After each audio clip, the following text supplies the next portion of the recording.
आबनाए Hormuz पर Iran की गिरफ्त बहुत ज़्यादा मजबूत है और वो हर गुजरते दिन के साथ दुनिया को इस बात का एहसास दिला रहा है कि आबनाए हुर्मुज़ के करीब से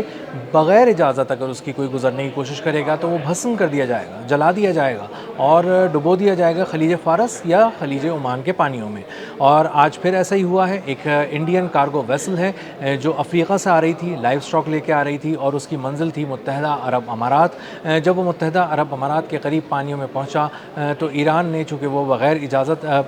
एक पानियों में आ रहा था, ईरान जिसको अपना पानी कंसिडर करता है और बताता है, ऐलान भी किया था उसने एक नए मैप के ज़रिए कि स्ट्रेट ऑफ हॉर्मुज़ अब कहाँ कहाँ तक फैल चुका है और ईरान की गिरफ्त कहाँ कहाँ तक है। उसके राज में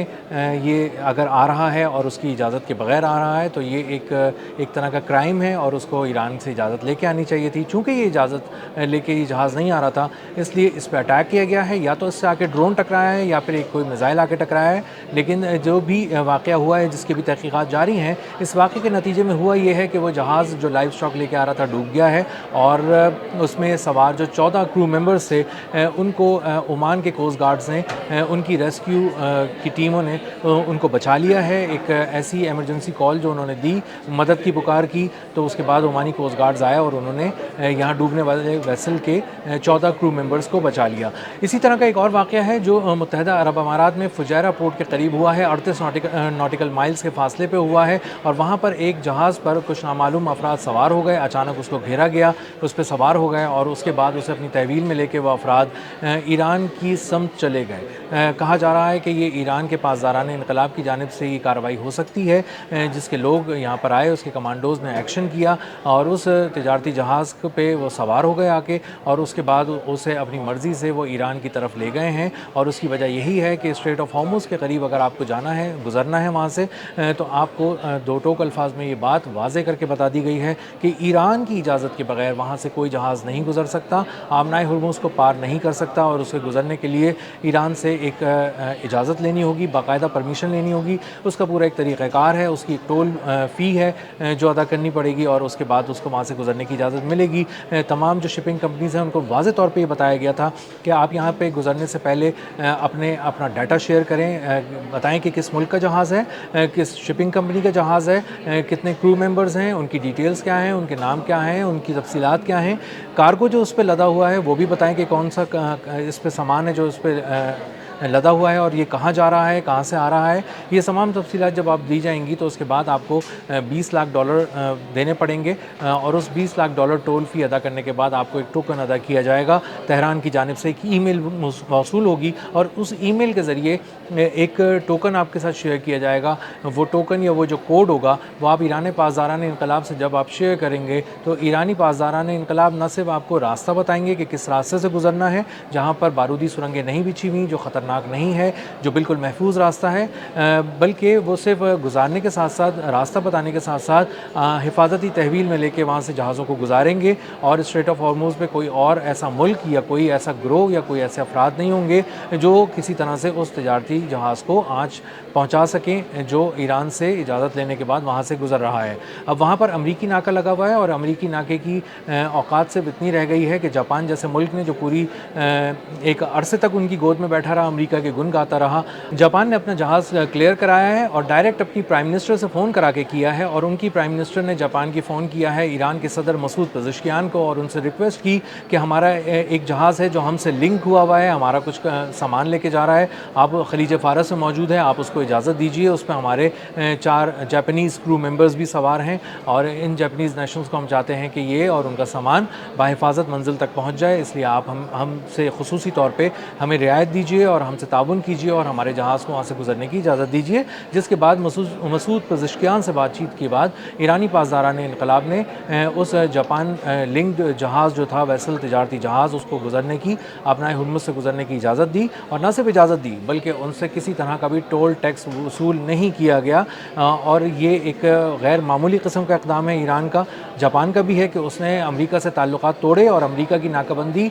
होने के बावजूद आबनाए हुर्मुज़ के करीब उस पर यकीन नहीं किया और उसको अंदाज़ा था जापान को कि अगर हमारा जहाज़ आगे बढ़ा तो अमेरिका उसको तहफ़्फ़ुज़ फ़राहम नहीं कर सकेगा और ईरान की चूँकि यहाँ पर हुक्मरानी है आपनाए हुर्मुज़ पे, तो ईरान की इजाज़त के बगैर यहाँ से नहीं गुज़रा जा सकता। इसलिए बराह रास्त जापान ने अमेरिका के बजाय ईरान से बात की, हाईएस्ट लेवल पे बात की, हाईएस्ट ऑफ़िस ने हाईएस्ट ऑफ़िस को फ़ोन किया और वहाँ से इजाज़त लेने के बाद बगैर टोल अदा किए ईरान ने उनको वहाँ से गुज़रने की इजाज़त दी, जिससे जापान को एक गैर मामूली किस्म का ये जेस्चर दिया गया कि हम आपके साथ हैं, अगर आपने हमसे ताउन की बात की है तो हमारे दिल इतने खुले हैं कि हम आपसे टोल भी नहीं लेंगे और आप यहाँ से गुज़र जाइए। और उसके बाद वो जहाज़ बाहिफ़ाज़त वहाँ से गुज़र भी गया और उसको किसी ने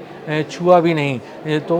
2-3 वाक़यात इस तरह हुए हैं पिछले कुछ दिनों के दौरान, जिसमें उन्होंने एक वियतनाम के जहाज़ को भी ईरानी पासदारान इन्क़लाब ने वहाँ से गुज़रने की इजाज़त दी, वो उनकी इजाज़त से गुज़रा। और इस तरह के पैदर-पै वाक़यात से ये बात साबित हो रही है कि अमेरिका की नाकाबंदी जो है वो वहाँ पर बराए नाम है आपनाए हुर्मुज़ के करीब। ना खलीज ओमान, ना खलीज फ़ारस, ना आपनाए हुर्मुज़ पे, तीनों मकामात पे उसका कोई कंट्रोल नहीं है। ईरानी पासदारान इन्क़लाब का जो गिरफ्त है वो आपनाए हुर्मुज़ पे बहुत मज़बूत है और उन्होंने कोशिश यही की है कि किसी भी तरह अमेरिका को ये बात बता दी जाए और अमेरिका ने ये बात समझ भी ली है कि 500 किलोमीटर के रेडियस में किसी तरफ भी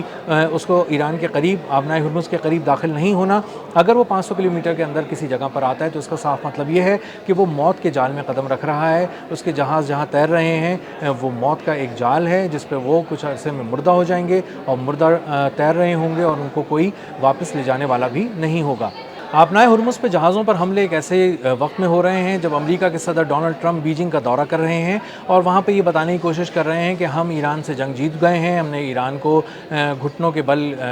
गिरा दिया है और झुका दिया है। और बीजिंग इस बात पे मुस्कुरा रहा है और बीजिंग ये देख रहा है कि डोनाल्ड ट्रंप किस कदर इस वक्त घायल हैं, किस कदर ज़ख्मी हैं और किस कदर एक शिकस्त खुर्दा लीडर के तौर पर वो बात कर रहे हैं। उनकी किसी बात में कोई वज़न नहीं है और जब वो वहाँ बैठे हुए हैं बीजिंग में तो उनको खबरें मिल रही हैं कि आपनाए हुर्मुज़ पे ईरान का मज़ीद कंट्रोल हो गया है। ईरान ने मज़ीद ये बात बताई है कि हम जहाज़ों पे हमला भी कर सकते हैं, उन पे सवार भी हो सकते हैं, उन्हें अपनी तहवील में भी ले सकते हैं और उन्हें अपने साहिलों की तरफ लेके भी जा सकते हैं। रोक सको तो रोक लो और नाका अगर तुम्हारा लगता है यहाँ पे तो लगा के दिखा दो। 500 किलोमीटर के अंदर आपनाए हुर्मुज़ के करीब आए तो इसका मतलब ये है कि तुम और तुम्हारे तमाम जहाज़ भस्म कर दिए जाएंगे। जिन ममालिक को ये अमेरिका ये कह रहा है कि उन्हें यहाँ आना चाहिए और उनको यहाँ से गुजरना चाहिए, अमेरिका की नाकाबंदी मौजूद है, उस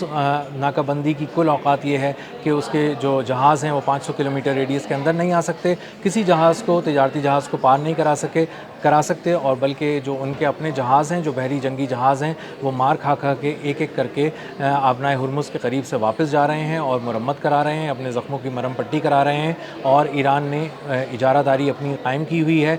उसकी आपनाए हुर्मुज़ पे हुक्मरानी है और ये पैगाम आपनाए हुर्मुज़ से बीजिंग को में बैठे डोनाल्ड ट्रंप को जा रहा है कि तुम जब वहाँ पहुँचे हो और वहाँ पे तुम बात कर रहे हो स्ट्रेट ऑफ हॉर्मुज़ पे कंट्रोल करने की, तो हम बताते हैं कि स्ट्रेट ऑफ हॉर्मुज़ पे किसका कंट्रोल है और हम बताते हैं कि हम वहाँ पर कितने मजबूत हैं। तुम्हारी नेवी यहाँ पे फटक भी नहीं पा रही और हम यहाँ पे जिस जहाज़ को चाहते हैं रोकते हैं और जिस जहाज़ को चाहते हैं टोल वसूल करने के बाद गुजरने की इजाज़त देते हैं। अब तक के लिए इतना ही, मिलते हैं अगले व्लॉग में किसी नई खबर, नए तज्ज़िये और नए ज़ाविये के साथ। अल्लाह हाफ़िज़।